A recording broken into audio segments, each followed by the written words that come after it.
Hey, today we're talking about proper care and feeding of pastors and their wives. In case you didn't realize this one yet, that's where the enemy tends to go. I had a friend that told me, "Oh, Mike, pastors always fall in the same two areas: money and women." That's what he said. Pastors always fall in the same two. That's where the pastor's downfall is, and I think there's obviously some definite truth to that. Sadly. But there's also, on that women's side, it's not necessarily the pastor falling into sexual sin, but the devil going after the pastor's wife. People in the church attacking the pastor's wife. People in the church putting burdens on the pastor's wife. When you hired your pastor, you probably thought, hey, we're hiring a pastor. But maybe in the back of your mind, you thought, we're hiring a pastor and his wife. And this is something that is really, really difficult for a lot of pastors' wives. They married a pastor, and some of them aren't called to be a children's minister. Some of them aren't called to speak in front of groups. Some of them don't like cooking. Some of them, they don't want to be in charge of women's ministry. And you might be thinking, well, why is she a pastor's wife? Because that's her calling. She's married to him. She's there to support him and come alongside him. They minister together. And a lot of times what happens in churches is these things are just dumped on the pastor's wife. Oh, well, she's the pastor's wife. She's in charge of children's ministry. She's in charge of women's ministry. She's in charge of ladies' Bible study. And some pastors' wives love that stuff. That's their heart. They love it. Find out where your pastor's wife's heart is. If she loves working with the kids, great.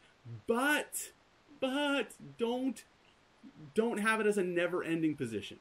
Be very careful about that with her. Say, we'll let you do that for this quarter, and then at the end of the quarter, we'll look again. And maybe at the end of the quarter, she goes, I'm loving it, I want to do it. But always have that exit so that she does not look at this as like, I'm stuck doing this forever. Because she doesn't just carry the burden for that one ministry. She's going to carry the burdens that her husband has, the burdens for the whole church, the heart and the love for the people within the congregation. And so if she's doing children's ministry, if she's doing women's ministry, say, hey, we've got you leading this for the next quarter. We've got you leading this for the next 6 months. And then in 6 months, let's talk again. And maybe she's like, oh, I'm loving it. Or maybe she says, I'm going to take 6 months off. But make sure she doesn't have that weight of obligation upon her. Just because her husband's the pastor doesn't mean that she has to do all the other stuff. And this was something that, for me personally, as a pastor, I had no idea that this type of thing would happen. Because I was at a church, my first church I served at, our pastor's wife had health issues, and she couldn't do much. And nobody expected her to do much, which was great. People were very respectful for her, and so it was a good thing that I saw that, because when I came on, my wife didn't have people expecting things from her. Occasionally people would say, well, Holly can do that. And I said, well, you should ask her. You can ask her and see if she wants to do that. Maybe she will. But you need to ask her. And so I didn't even realize, like right from the beginning, that I was defending her from unrealistic expectations or obligations put upon her. When I became a senior pastor, I didn't even notice it, but it had happened. And it became really a trying thing for her because people kept expecting things. They would come into church on a Sunday morning and they would hand her the Sunday school materials and say, oh, my wife is supposed to teach this today, but she's sick, so she said you'd do it. And it was just dumped on her. And those type of things would happen again and again and again.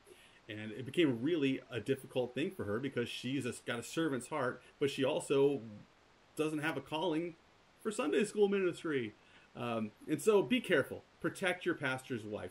Be careful. Stand in the gap. If you recognize that there's somebody in the church attacking her, be the one to stand in the way.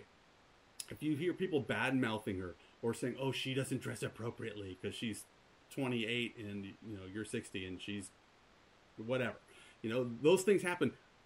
Be the one to stand in the way. And like I talked about earlier, if she's a younger woman, come alongside as a teacher, as a big sister, as an encourager, and not one to attack. Because an easy way to destroy your pastor is by attacking his wife or by seeing his wife beaten down. There's no quicker way to get him out of town and out of that church than to see his wife, to have a wife that says, honey, we can't do this anymore. This is destroying me. This is destroying my love for this ministry. It's destroying my love for people, and it's damaging our marriage. And as a church, we should have no part of any of those type of things bringing damage to our pastor and his wife's relationship and for their love for ministry, especially as church leadership.